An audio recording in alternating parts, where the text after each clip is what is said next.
Welcome to The Explainer. You ever have one of those light bulb moments? A great idea that makes you think, hey, this could actually be a business. Well, today, we're going to map out that exact journey. We'll go from that very first spark all the way to a successful company, and we'll do it using the core principles of business management. So, what's the path really look like? From that big idea to a real, successful business. To make sense of it all, let's think of it like a story, a classic three-act play. This approach really helps break it down and see the clear steps that pretty much every entrepreneur goes through. All right, Act 1, the entrepreneurial spark. Now, every great story has a hero, right? In our tale, that hero is the entrepreneur. This first act is all about getting inside their head, understanding that unique mindset. But just as important, it's about asking the tough question. Is this brilliant idea of yours actually strong enough to build a business on? So, let's start with the basics. Who is an entrepreneur really? It's so much more than just being a business owner. These are the people who see opportunities where everyone else just sees, well, nothing. They're not afraid to take calculated risks, and they have this incredible knack for pulling together resources. We're talking people, money, tech, and mixing them all up to create something totally new and valuable. They literally make something out of nothing. Okay, that's the theory. But what does this look like in the real world? Well, just look at some of the giants right here in South Africa. You've got Patrice Motsepe, the man behind the massive African rainbow minerals, or Enechi Theron, who took a simple discovery about rooibos tea and built it into the global brand Anique. These guys are the perfect examples of how those core traits we just talked about can create absolute powerhouses. So, you've got the idea, you've got the drive. That's awesome. It's the perfect start. But, and this is a big but, passion alone isn't going to get you across the finish line.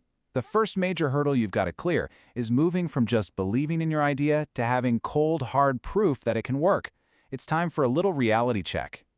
And that reality check has a name, the feasibility study. Now, don't just think of this as boring paperwork. No way. It's more like a detective investigation into your own idea.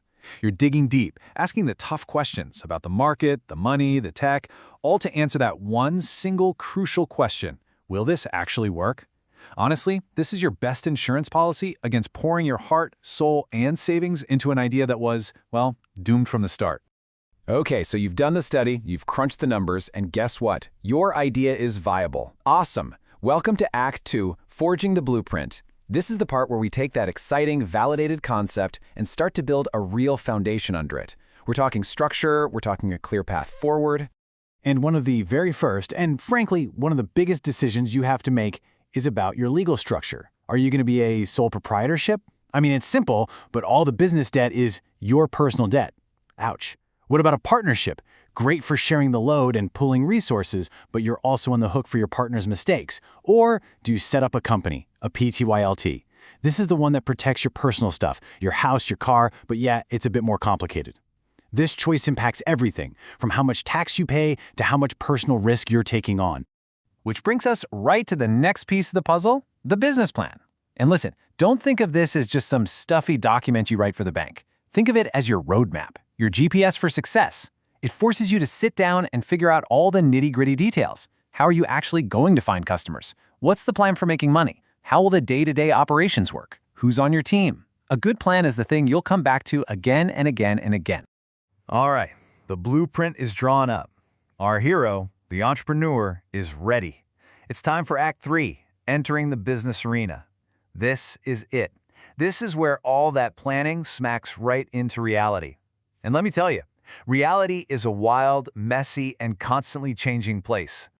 You see, no business is an island. It just doesn't work that way. To even have a chance at succeeding, you've got to understand the 3 different environments you're playing in. First up is the microenvironment. That's everything inside your business that you can control. Your mission, your team, your resources. Then there's the market environment. This is your immediate neighborhood, your customers, your competitors, your suppliers. And finally, you've got the macro environment. This is the big picture, the stuff you can't control, but that affects everybody. The economy, new tech, politics, you name it. So how do you deal with all that? You need a very specific skill, environmental scanning. And this is not a one-and-done kind of thing. It means you've always got your head on a swivel, constantly watching what's happening in all 3 of those environments. You're looking for clues, for signs, for the big opportunities and the hidden threats. The whole point is to see things coming before they hit you. And a fantastic tool to help you organize all this information is the good old SWOT analysis. You've probably heard of it. It's so simple but so powerful. It helps you sort everything you find into 4 neat boxes. You've got your internal stuff, your strengths and weaknesses, the things you can actually change. And then you have the external stuff, the opportunities and threats out there in the world that you just have to react to. It's an amazing way to get crystal clear on where you stand.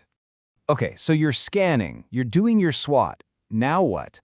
How do you actually use this info to stay on course? Well, you use a 4-step control process. Think of it like a continuous loop. Step 1, set really clear goals. Step 2, measure what you're actually doing. Step 3, compare the two and see where the gaps are. And step 4, the most important part, take action to fix it and get back on track. This is how you stop just reacting and start proactively managing your business. So, we've been through all 3 acts of our entrepreneurial story. Let's zoom out for a second and bring it all together. What's the final takeaway? What does this whole journey from idea to impact really boil down to? When you look at it, the path is actually pretty clear. It all starts with the spark. That means having the right person with the right mindset and a great idea that's been properly tested. Then you build on that with the blueprint. That's your solid business plan and the right legal setup. And finally, you survive and thrive in the arena by constantly understanding and adapting to the world around you. It's simple, really. The person, the plan, and the place. And that's the whole game. Mastering these 3 stages, the spark, the blueprint, and the arena, that's what makes the difference between a cool idea that fizzles out and a real, lasting business. It gives you what you need not just to start, but to keep going, to adapt, to grow. So as we wrap up, the big question isn't just about what your unique business arena will be. The real question is, are you ready to step into it?